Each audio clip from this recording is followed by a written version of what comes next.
Tengo el placer de conocerlo hace un poco más de 20 años, cuando fuimos compañeros de maestría en Barcelona y de verdad desde ese entonces lo voy siguiendo un poco porque se ha movido bastante por el mundo, entre Europa, Estados Unidos, Latinoamérica y una persona supremamente inquieta frente a las empresas familiares en términos de investigación, sus publicaciones, etcétera. Entonces, pues creo que hoy nos va a hablar un poquito de toda esta experiencia que ya tiene después de tantos años. Guillermo, muchas gracias y bienvenido. Un aplauso para Guillermo. Ok, gracias. Sí, gracias. Buenos días. Gracias, Diego, por la introducción. La verdad es que no sabía que íbamos a hablar de esa etapa de nuestra vida tan oscura, pero sí, efectivamente es un gusto estar aquí compartiendo nuevamente con todos mis compañeros laborales, de estudio. Yo estoy muy contento de estar en Cartagena, de verdad que me siento en casa. Aquí pone que soy venezolano, pero mi familia es colombiana y la verdad que cada vez que vengo a Colombia me siento como en casa. Así que muchas gracias por la invitación, Verónica y Jorge, por considerarme para estar aquí.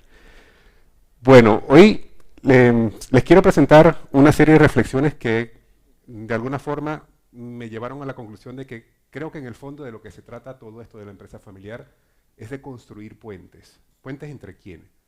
Pues entre los individuos, entre las personas que conforman ese sistema que llamamos empresa familiar. Y yo estoy seguro que esto lo han visto varias veces. El modelo de los tres círculos habla de qué es una empresa familiar. Hay una parte que considera la presencia de la propiedad, otra de la empresa y otra de la familia, interactuando conjuntamente de forma que crean un solo sistema. Cada vez que tratamos de entender a una nueva empresa familiar, nos aproximamos con una especie de filosofía o de retórica en torno a qué es más importante, la empresa o la familia. Y esto es un clásico dentro de todo el espectro de estudios que se hacen, ¿no?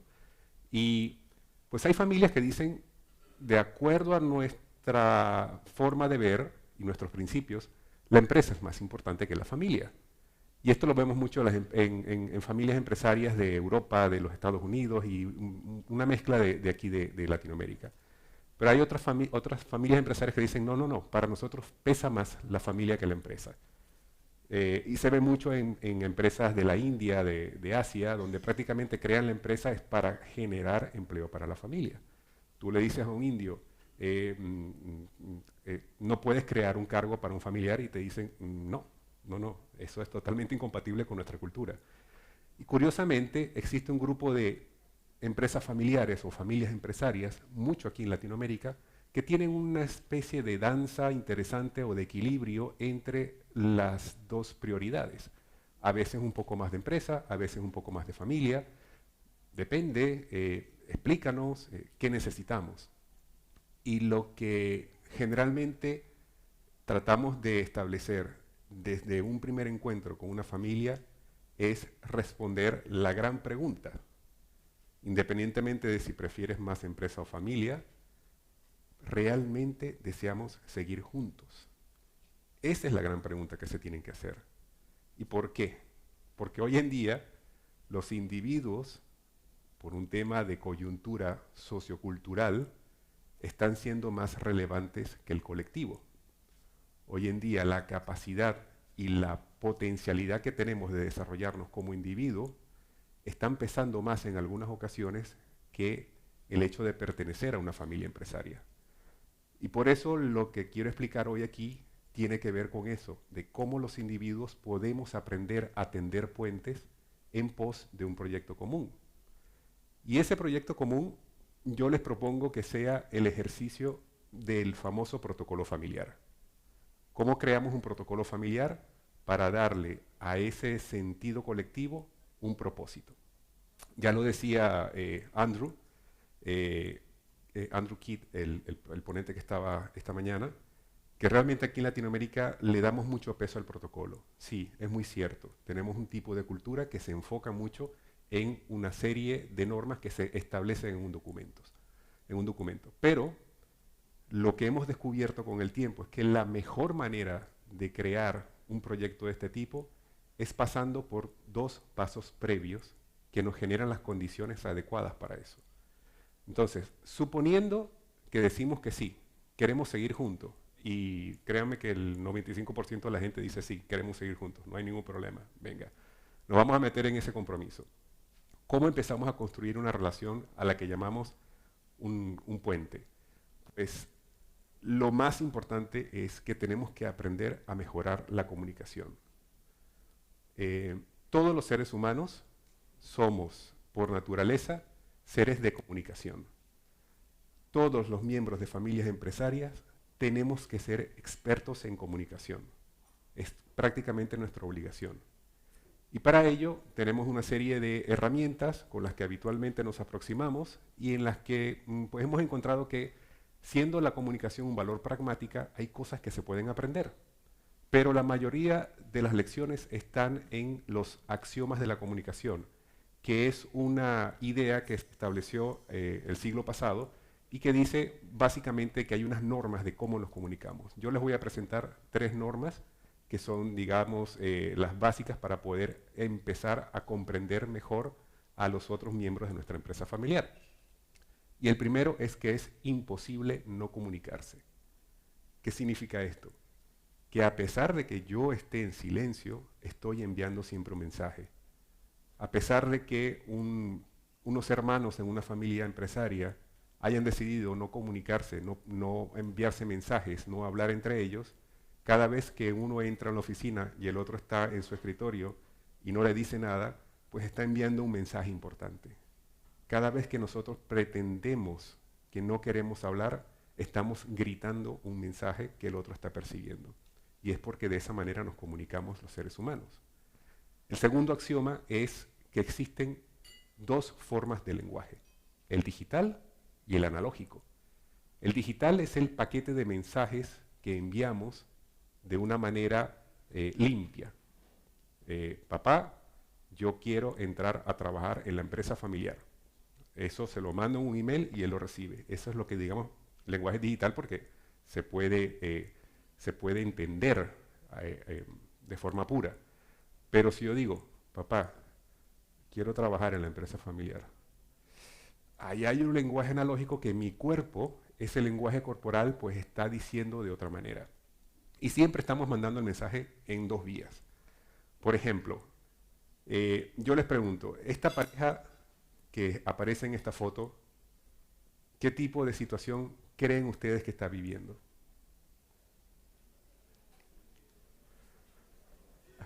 No la están pasando bien, ¿no?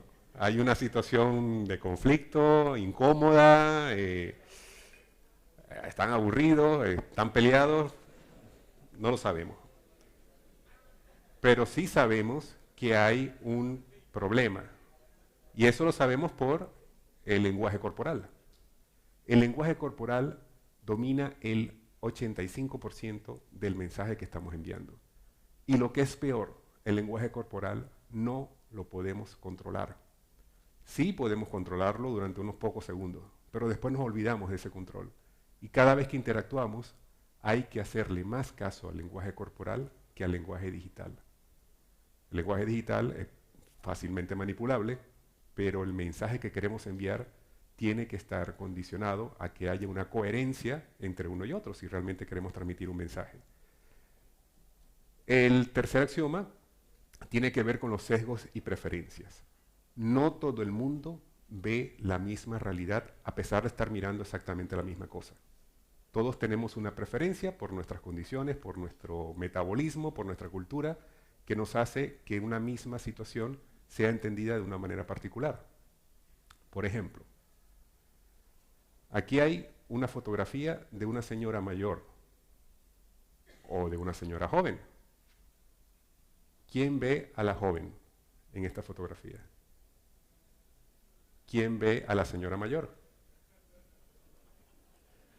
¿Quién no ve a la joven? ¿Quién no ve a la señora mayor? Aquí hay más jóvenes que mayores. ¿Cómo puede ser que no puedas ver a la señora mayor si está aquí? La señora mayor tiene una nariz, un mentón y una boca y un ojo. ¿Cómo puede ser que no vea a la joven? La joven está girándose hacia atrás, este es el maxilar, la nariz, la ceja, y esto es como una gargantilla que tiene. Qué curioso, ¿no? Estábamos viendo lo mismo y no veíamos lo mismo. Voy a quitar la lámina, voy a seguir. Bien, tenemos que entender que el otro ve las cosas de forma diferente a como las veo yo. El otro percibe la manera de acuerdo a su circunstancia y sobre todo a su personalidad y su carácter comunicacional. Existe una clasificación que aquí está muy simplificada de los tipos de personalidad y cómo cada uno de nosotros puede encontrar un lugar de acuerdo a si tienes un carácter introvertido o extrovertido y una percepción del entorno que va hacia el pensamiento o hacia el sentimiento. Con esto nos crea 4 grupos. Un grupo que llamaríamos los azules porque tienen una visión ordenada de la vida, son personas muy pragmáticas, muy predispuestas al orden, no les gusta el cambio y cada vez que uno quiere comunicarse con ellos, mejor que te lleves todo preparado, porque eso de improvisar y de cambiar sobre la marcha es algo que a ellos les perturba por completo. Hay por otro lado un grupo de personas que llamaremos los rojos, que son los líderes naturales, que son los emprendedores, los entusiastas, pero que tienen una percepción muy del pensamiento y son muy extrovertidos. A esa gente es muy complicada llevarle la contraria. Mi sugerencia es que si tienen entre su familia, y seguramente tienen un emprendedor que es de carácter tipo rojo, no le lleven la contraria, dejen que él siempre gane la conversación. Hay que aprender a llevar el baile con esa persona para poder entrar en una comunicación con ellos. Existen los verdes, que son los introvertidos, los que perciben el entorno a través del sentimiento y que de alguna forma siempre están dispuestos a complacer y crear grupo, que aprenden a ceder y tienden a valorizar mucho lo que es el sentimiento ético del grupo. Para comunicarnos con ellos tenemos que ser muy empáticos, tenemos que ser muy abiertos, muy tolerantes porque suelen ser bastante tercos. Yo soy verde, por cierto. El tipo amarillo es el tipo explosivo, emocional, creativo, artístico. Son de esa gente imprescindible, como decía Bertolt Brecht. Necesitamos a esos artistas que están en el lado del sentimiento y en la parte extrovertida. Son aquellos que de alguna manera entregan innovación. Y una familia empresaria, por lo general, tiene un poco de cada uno. En la medida en que nosotros aprendemos a comunicarnos con los tipos de personalidad que identificamos en nuestro entorno, vamos a tener un arma de doble filo, porque vamos a saber cómo comunicarnos con ellos en base a su preferencia, a los azules de forma ordenada, a los rojos, dejándoles que guíen, a los verdes, entendiendo que pueden formar parte de un gran equipo, y a los amarillos, no aburriéndolos, porque es lo peor que puedes hacer con un amarillo. Tienes como lograr lo mejor de cada uno y lo peor de cada uno, porque también sabrás cómo estropear la comunicación.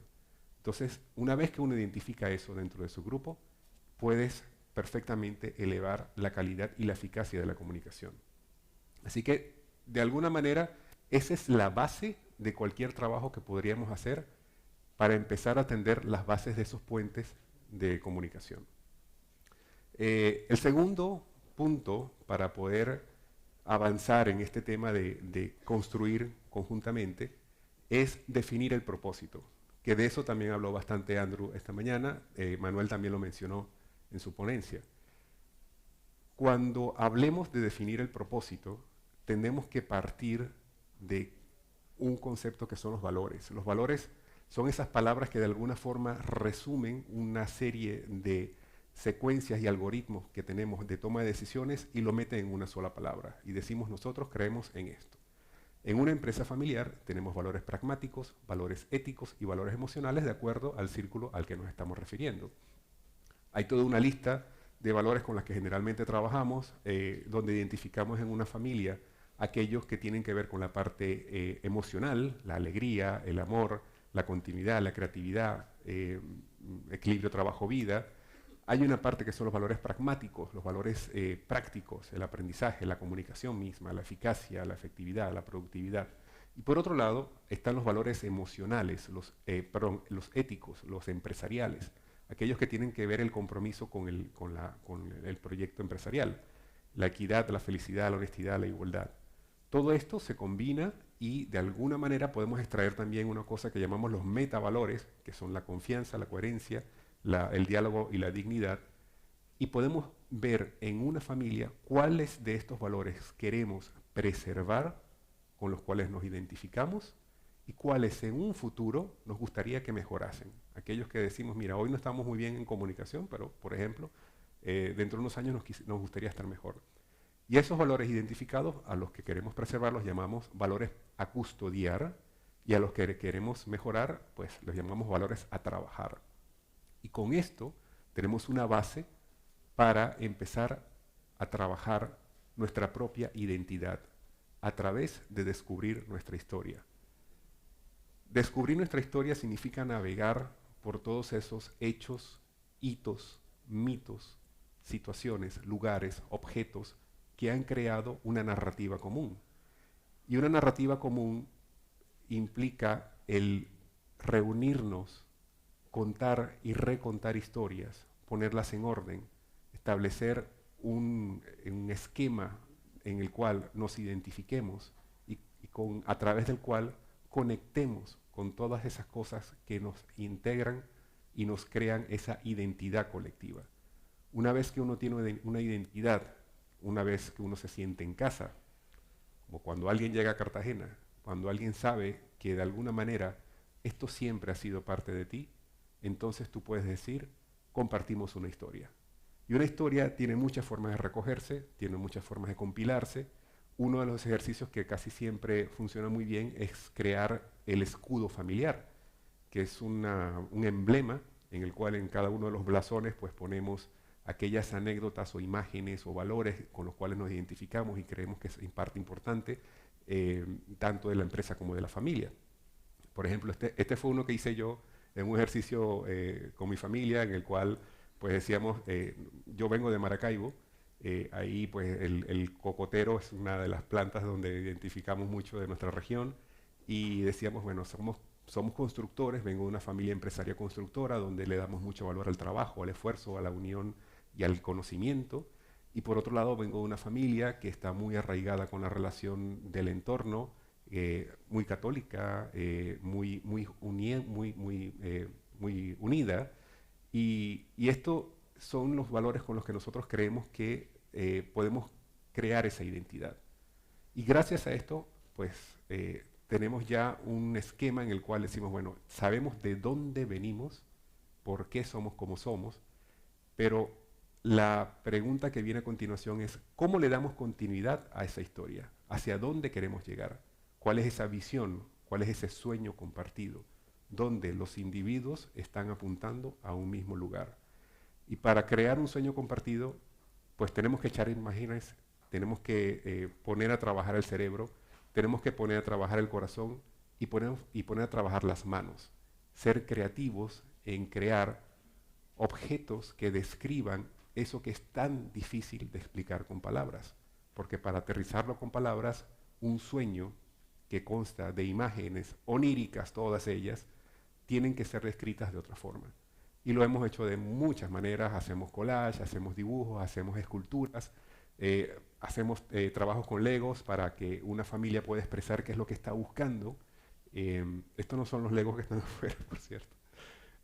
Aquí, por ejemplo, esta fue una familia que quería decir, pues, nuestro sueño de futuro es poder ser custodios de un tesoro que hemos construido y que tenemos que cuidar en la siguiente generación porque esta generación ya está de salida y nuestros antepasados están por ahí cuidando de nuestros principios.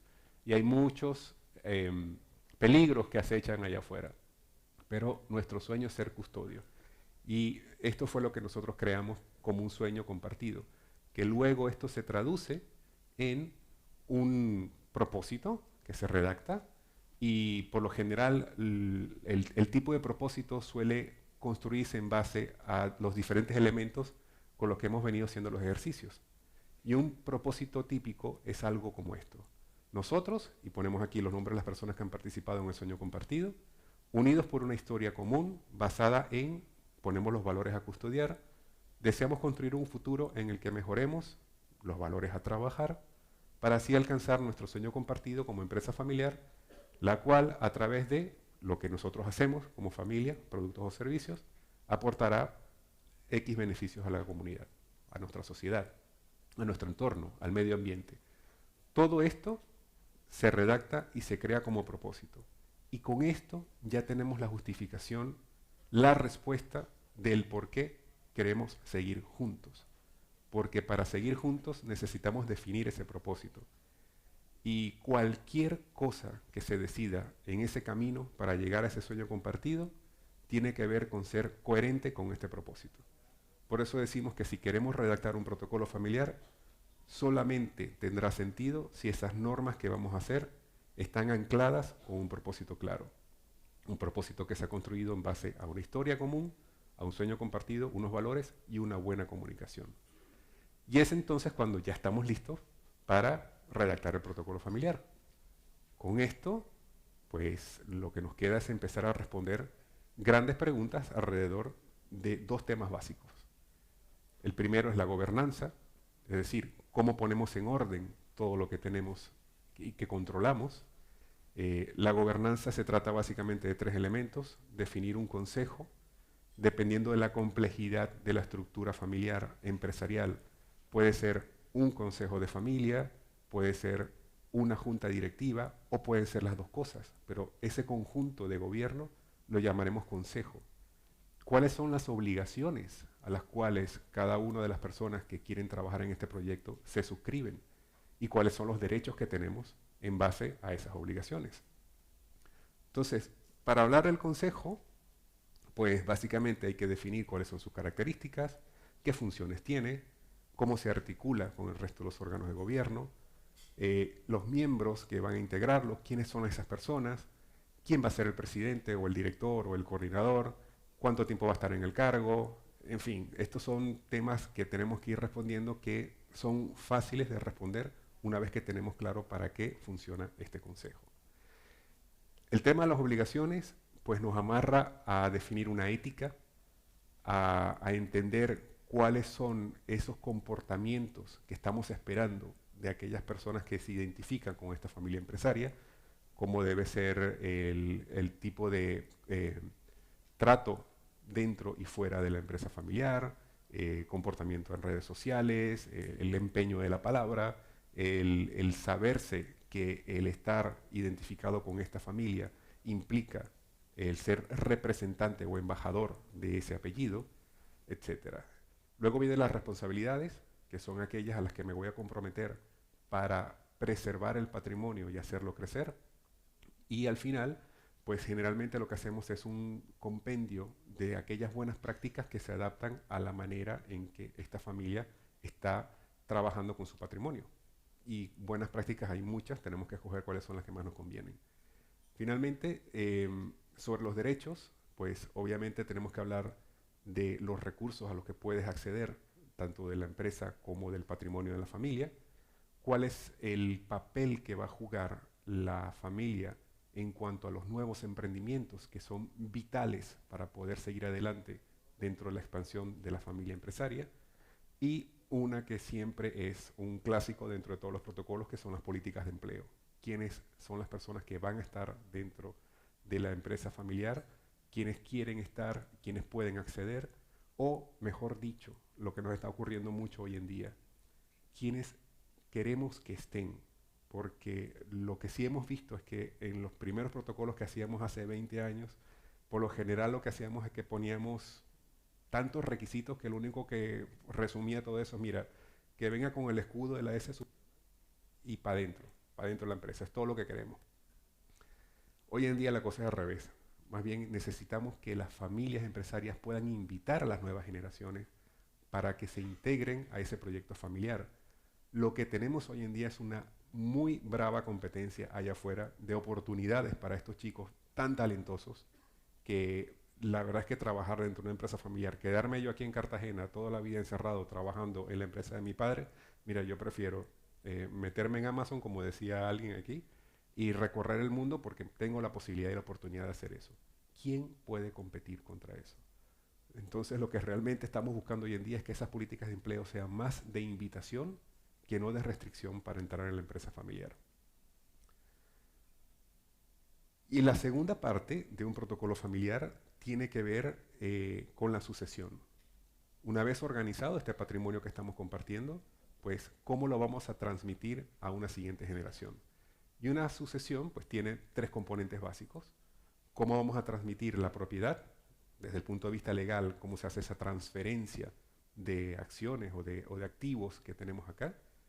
Una sucesión de la administración, es decir, quiénes de la siguiente generación son las personas que se van a encargar de administrar estos recursos, de hacerlos crecer, de hacer que la empresa se convierta en líder en su sector.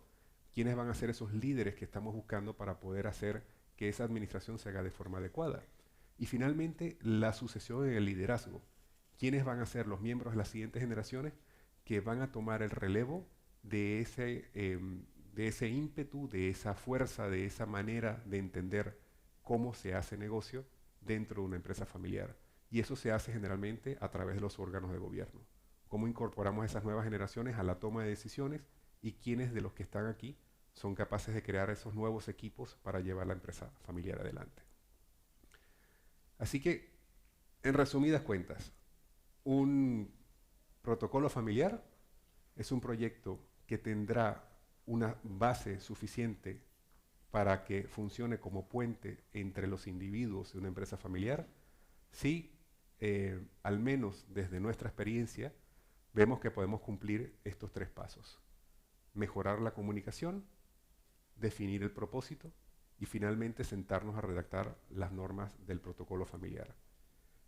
De nuestra experiencia es lo que mejor funciona, es lo que termina creando documentos vivos, documentos que forman parte natural de la toma de decisiones de las familias, que están apegados a su identidad y que tienen una sostenibilidad en el tiempo que obviamente con cada tantos años hay que estar revisando para actualizarlo, pero lo importante es que la tasa de protocolos que quedan metidas en un cajón desciende drásticamente cuando hay un proceso en el cual esto se lleva a cabo llevando estos pasos. Así que si realmente están interesados en entrar en un proceso como este, hay maneras de hacerlo que les sugiero exploren por esta vía. Tender puentes. Tender puentes es, de nuevo, quizás lo más interesante dentro de las lecciones. ¿Saben cuál puente es este? Ah, bueno, muy bien. Este es el viaducto del Gran Manglar. Gran Manglar, ¿se dice? Sí. Y de eso se trata. Quédense con esta imagen. De esto estamos hechos los seres humanos y cada vez vamos a necesitar más y más puentes entre nosotros. Hay un libro que editamos hace un par de años donde toda esta metodología está explicada paso a paso, están todos los ejercicios que se necesitan. Si ustedes quieren hacer un protocolo por su propia cuenta, hay una apuesta que estamos haciendo con lo que decimos en este libro. Hay familias que lo están intentando y está funcionando muy bien. Si ustedes no quieren un consultor, no necesitan un consultor, no lo pueden pagar, no lo quieren en su casa, pues les invito a que consideren esta metodología para poder definir esas normas de funcionamiento en su familia empresaria. Así que bueno, con esto creo que cierro la parte de la ponencia y abierto a las preguntas del público. Muchísimas gracias.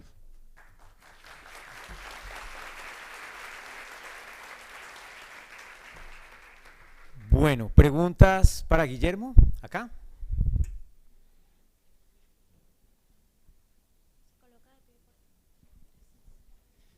Guillermo, muchas gracias por la intervención. Mi nombre es Mauricio Rojas.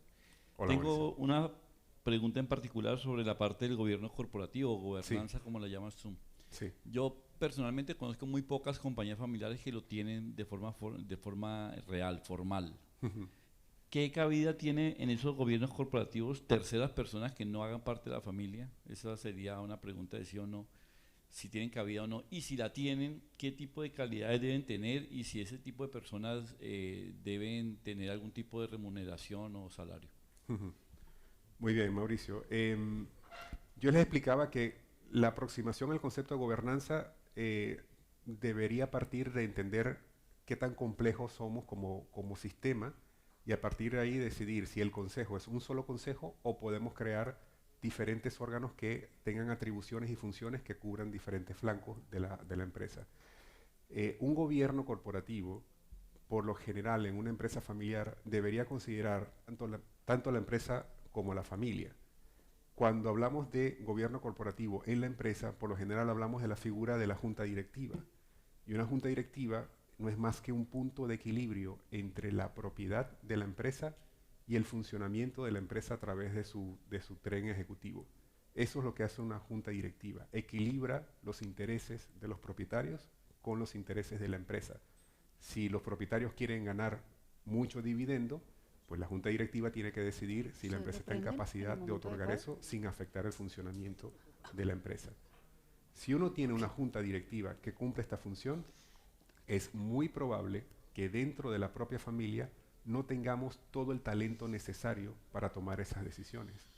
Y entonces ahí podemos justificar el traernos gente de fuera que de alguna manera nos aporte una visión con ese sentido de equilibrio para no favorecer ni a un lado ni al otro, que tenga ese compromiso fiduciario de cuidar a la empresa, pero al mismo tiempo satisfacer a los accionistas. Y ese tipo de visión en particular es algo que es difícil tener solo dentro de casa, porque por lo general no todos los miembros de la familia están velando por ambas partes, no tanto al mismo tiempo por dividendos y funcionamiento de la empresa. Entonces, ahí sí se justifica la necesidad de traer a alguien de fuera para que forme parte de ese gobierno corporativo. Ahora, el otro elemento, que es el de la familia, ese sí es exclusivamente de la familia, de los actuales y futuros propietarios que tienen que decidir sobre la gestión y la transmisión del patrimonio. Ahí en todo caso podemos invitar a algún externo, a algún especialista, por ejemplo a Fernanda que estuvo aquí, que nos cuente un poco acerca de gestión patrimonial, pero la decisión desde el punto de vista de gobierno sobre el patrimonio es solo de la familia. En la junta directiva tenemos decisiones de estrategia empresarial. Traigamos gente que nos ayude a decidir sobre esto. En la familia, decisiones sobre el patrimonio. Invitemos a alguien que nos asesore sobre esto. Esa es la gran diferencia entre traer gente dentro de una empresa familiar como invitado o como participante activo. Pero va a depender de qué es lo que realmente necesitan y la complejidad. Mauricio, dime que sí respondí bien porque fueron muchas cosas.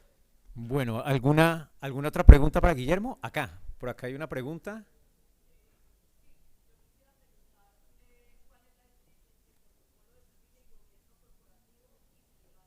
Que ya están en un nivel muy alto deben tener los dos instrumentos, el gobierno corporativo y el protocolo de familia, y cómo influye cada uno.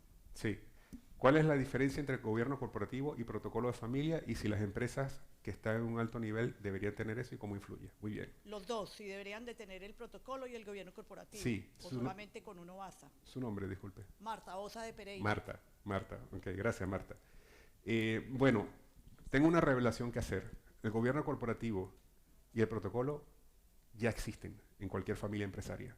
El concepto de gobernanza o de gobierno es un concepto inherente a la organización. Y el concepto de protocolo también, porque se trata de normas. En todas las familias empresarias existen normas. En todas las familias existen normas. Entonces, ¿qué es un gobierno corporativo? Es la manera en que nos organizamos para darle estructura a la toma de decisiones. ¿Qué es un protocolo familiar? Esas decisiones las vamos a agrupar en normas que nos comprometemos a cumplir. Entonces, el gobierno corporativo te da estructura, el protocolo te da las normas de cómo comportarse para que esa estructura funcione. El gobierno corporativo es algo así como la Asamblea Nacional, el protocolo familiar como la Constitución de la República. Entonces la Asamblea gobierna en base a unas leyes que existen. ¿Okay? Algo así más o menos similar. No sé si el símil nos favorece o no en este caso, pero algo así. ¿Okay? Entonces, siempre necesitas un gobierno, siempre necesitas alguien que mande, que lidere y que administre. Entonces aquí vemos si la estructura que usted tiene en este momento demanda un órgano de gobierno, tiene que ser de acuerdo a lo que necesita. Una estructura muy compleja necesita un gobierno acorde a esa complejidad. Si el gobierno es simplemente papá y mamá que se reúnen todos los fines de semana a decidir sobre la estrategia, pues eso es un problema, porque aquí tienes tanta complejidad que la simplicidad de esto no te sirve. Si tienes una simplicidad de empresa y tienes un gobierno muy corporativo, mucha junta directiva, pero la empresa es muy pequeña, eso tampoco va a funcionar. Vas a llenar de burocracia al complejo este. Entonces lo importante es tener coherencia y conciencia de que la estructura tiene que funcionar en base al gobierno que necesite. Por último, el protocolo es una serie de normas que, como veíamos, tienen que ser pactadas para darle coherencia al propósito de la empresa. Poner normas por poner, eso no lo sigue nadie. Si nosotros no entendemos la esencia de la Carta Magna del país, de por qué estamos nosotros como colombianos siendo país, no vamos a entender para qué sirven las leyes que nos están rigiendo.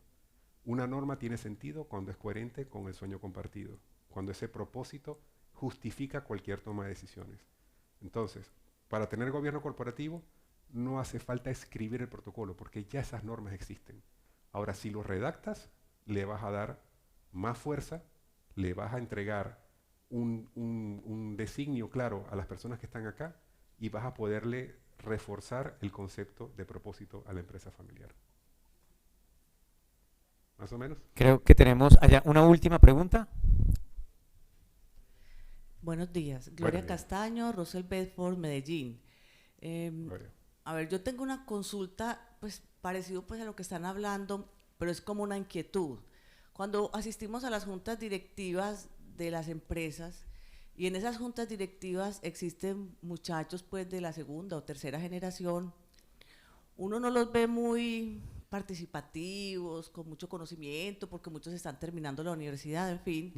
Y conozco muchos asesores que dicen, no, es que la junta directiva debe ir el experto, el que conoce toda la cosa, y entonces ustedes ya en su consejo de familia definan los temas familiares. Pero entonces, si lo hacemos así, ¿cómo vamos a construir que esos muchachos conozcan la empresa? Por otro lado nos dicen, no, es que hay que cuidar la empleabilidad porque pues todos no pueden depender de la misma empresa. Entonces uno como que se confunde porque uno ve a esos muchachos como, Dios mío, estos que están haciendo aquí casi que callados, no aportan nada, la una veterinaria, el otro artista, o sea, que cualquier cosa les interesa menos la empresa, pero de todas formas están aprendiendo y eso es lo que tienen y eso les tocó, ¿cierto? Entonces mi duda es, hombre, ¿cuál es como ese término medio que no sea, hey, ellos no pueden participar en la junta directiva porque es que ellos no saben de los temas? No, pues la verdad no tengo ni idea, eso es una confusión grande. Gracias. Muy buena pregunta, muy buena pregunta. Gloria, te pregunto yo a ti, ¿tú hubieses preferido que William y Harris estuvieran en vez del príncipe Carlos? Pregunto. No sé. No sabes. Es difícil. Como que sí, como que no, están preparados, no lo sabemos. Hay cosas que son inherentes a la edad que te pueden hacer entender que es importante que los jóvenes estén en una familia empresaria ya en centros de toma de decisión. Pero también hay cosas como que, y si no están listos, y si realmente no están interesados, y lo que van a aportar pues no tiene mayor cosa, ahí es donde realmente surgen las dudas. Por eso es la duda que tiene Gloria y deben tener muchas familias en el mundo. Lo que nosotros proponemos es lo siguiente. Vamos a organizar esto. ¿Cómo podemos preparar a una siguiente generación para que tenga, primero que nada, el interés, por favor, que estén comprometidos realmente con lo que queremos hacer, la preparación y sobre todo que nos generen la confianza que necesitamos para saber que vamos a estar en buenas manos? Y por lo general lo que hacemos es trabajar en 5 etapas. Una primera etapa que es la de descubrir, que es justamente lo que está pasando ahora allá abajo con los chicos, ¿no? Están abajo, así. Arriba, perdón. Están arriba, están descubriendo por qué ellos son de alguna forma diferentes al resto de sus compañeros de clase, porque ellos tienen otro lenguaje, porque ellos se sienten que pertenecen a algo que les está haciendo ver la vida de otra forma. Esa identidad de la que hablábamos, basada en valores, es parte de un descubrimiento que hay que organizarlo. traer a los niños acá al Summit me parece una de las mejores ideas que hay. Y de verdad que esto yo no lo he visto en ningún lado. Y eso lo decía Verónica. La innovación que hay aquí es impresionante. Porque estamos creando esa primera etapa. Luego de eso, tenemos que hacerlo entender qué es esa familia empresaria, a qué se dedica, cuáles son los mercados, cuáles son los clientes, dónde está la competencia, qué potencialidades tienen. Y esa es una etapa que se puede organizar in-house. Con eso ya tú tienes lo mínimo necesario para que esa persona ame a la empresa familiar. Porque si ya está grande. Si ya está grande. Estamos hablando pasada la adolescencia, un poquito antes de los 20. Aunque esto se puede hacer a cualquier edad. Y si está más grande, o sea, si tiene 30. Calma, me faltan 3 etapas. Gloria, la paciencia es la virtud más grande de una familia empresaria. A ver, yo necesito lo mínimo obligatorio para que una persona ame a la empresa familiar y solamente amas lo que conoces. Si esa persona no conoce a la empresa, no la va a querer. ¿Ok? Va a ser muy complicado. ¿Qué viene después? Una etapa que vamos a llamar etapa de embajadores. Vamos a tratar de que estos chicos se involucren en alguna actividad una vez que ellos desarrollan ese conocimiento y amor por la empresa para que nos narren la historia. Esa identidad queremos que nos la cuenten. Queremos que nos cuenten la historia y que hagan que nosotros sintamos que esa historia es verdadera. Un ejemplo rapidito. Una empresa con la que estuvimos trabajando en España, ellos se dedican de hecho todavía a la creación y fabricación del cobre. Y crearon un museo allá en España del cobre, en un museo que tiene 2 pisos, una casa muy bonita que tenían, y se encargaron de hacer que todo de alguna manera girara en torno a cómo el cobre formaba parte de nuestra vida. El acto de graduación de la etapa de embajador de los chicos de esta familia era que ellos tenían que ser guías del museo y te tenían que contar la historia. Y el día que esa persona te conducía a través de las diferentes salas para explicarte todo, tú como espectador tenías que sentir que esa persona se emocionaba y emocionarte. Ahí es cuando tú dices, este es un embajador.